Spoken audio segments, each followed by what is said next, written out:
Olá pessoas! Eu venho nos últimos vídeos falando muito sobre mecanismos de defesa, mecanismo de sobrevivência, enfim. Vamos definir hoje o que é mecanismo de defesa? Bom, primeiramente, o mecanismo de defesa é uma forma de se defender daquilo que considera que pode causar um momento de sofrimento, uma situação assim que é insuportável. Então a pessoa vai buscar uma forma de evitar essas experiências, evitar essas vivências para que ela mesma não sofra. Então vai aí evitar sentimentos como, por exemplo, a inveja, como, por exemplo, o luto, a vergonha. Cada pessoa vai ter aí a sua forma de manter a sua autoestima.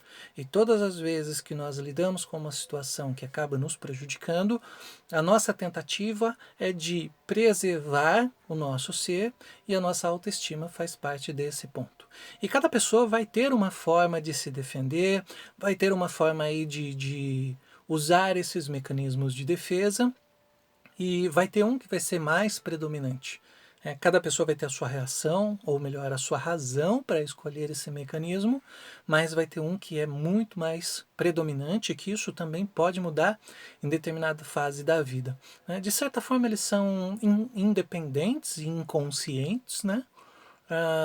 Eles vêm ali do sistema nervoso autônomo, então muitos desses mecanismos de defesa, eles vão aparecer principalmente em situações de estresse, né? Por isso que eles são aí independentes e vão ser acionados todas as vezes que a pessoa precisar de alguma forma se preservar a sua autoestima. E eles vão aí se dividir em duas formas, né? No livro da Nancy McWilliams, ela traz duas formas. A primeira delas é uma forma primária, que seria assim algo mais do self, da personalidade, algo que surgiu lá nos primeiros momentos, fundado lá no primeiro momento de vida da pessoa, no caso lá da criança, né? E nesse confronto com essa realidade, nesse confronto com esse mundo externo que fez com que ela criasse esses mecanismos de defesa. E além disso, nós temos aí os secundários, né? O que seriam os secundários? Que aí já envolve mais as instâncias do id, do ego e do superego, que eu já falei num outro vídeo anterior, o que são cada um dessas denominações. Né? Então todas as pessoas vão usar aí uma forma de se defender, vão usar aí um mecanismo de defesa para se preservar, para preservar a sua autoestima, para preservar a sua forma de lidar com a realidade. Né? E hoje nós vamos falar exclusivamente do isolacionismo extremo. Quando a gente fala de isolacionismo, a gente já pensa isolamento, isolar. Hoje é uma palavra que está muito aí na mídia, né? O isolamento social, mas não é bem desse isolamento. É um isolamento psíquico, é uma forma de se defender. Então, o que seria esse isolacionismo extremo?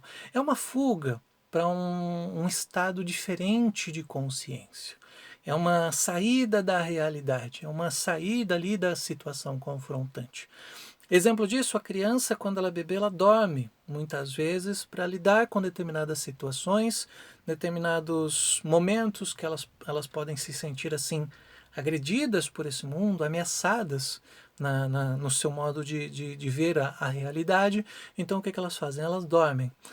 Numa projeção aí para uma fase adulta, para uma fase adolescente, o que isso pode se conectar? Fugir de situações conflitantes, aquelas situações que vão de alguma forma angustiar, ou fugir de relações interpessoais em que ela vai ter um confronto e ela não vai saber como lidar com esse confronto. Então, veja que de um mecanismo lá da fase de criança, houve uma transformação que vai para a fase adulta e pode estar relacionado a essa necessidade de se defender de um mundo que possa ser aí ameaçador. Né? Uma outra forma de fazer isso também é o uso de álcool e o uso de drogas a um ponto assim que se desconecte da realidade.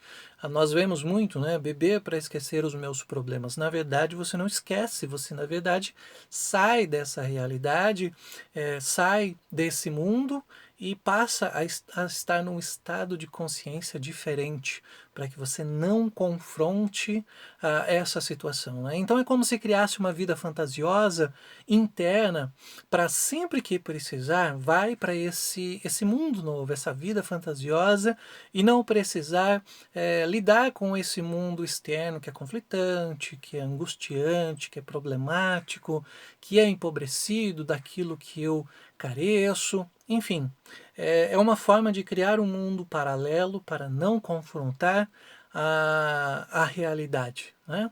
E isso pode, por exemplo, ser formado lá na criança quando ela passou por uma situação em que ela se sentiu negligenciada por alguma coisa, negligenciada por um amor, negligenciada por um alimento, negligenciada pelo peito, né? Aquela questão do peito bom, o peito mal, da mãe boa, né? O suficientemente boa. Enfim, depende muito de como a criança confrontou essa situação. E também uma situação de abandono, em que ela se viu abandonada, ela se viu ali sem ninguém por perto para cuidar daquela criança indefesa, e muitas vezes o que ela faz? Ela dorme justamente para não confrontar essa realidade, para não confrontar essa situação de conflito, de angustiante, né? Uma situação muito angustiante. E aí o que causa? Isso muitas vezes está ligado aí à dependência. Ela fica dependendo do comportamento da outra pessoa. E qual que é a desvantagem aí desse mecanismo de defesa? Essa desvantagem vem da remoção da participação da pessoa. Ela se torna aí uma pessoa evasiva, ela não fica nas situações, ela não quer confrontar as situações, não quer conflitos para o lado dela. Então o que ela faz? Ela se isenta, ela sai daquela situação, né? São pessoas que se isolam muitas vezes também para provocar o sentimento do outro. Ela faz isso como um teste, como se ela precisasse dessa aprovação. Então o que ela faz? Ela se isola justamente para provocar o sentimento da outra pessoa, para ela ter uma prova de que aquela pessoa a ama. Então esse isolacionismo também está ligado a essa provocação. E um outro lado também é a vantagem. Qual é a vantagem da pessoa? Primeiramente, a fuga. Né? Então, ela vai fugir da situação para não confrontar. Nós chamamos isso de vantagem, né? Ela não vai ter a sua autoestima ferida, então ela vai usar esse argumento da fuga.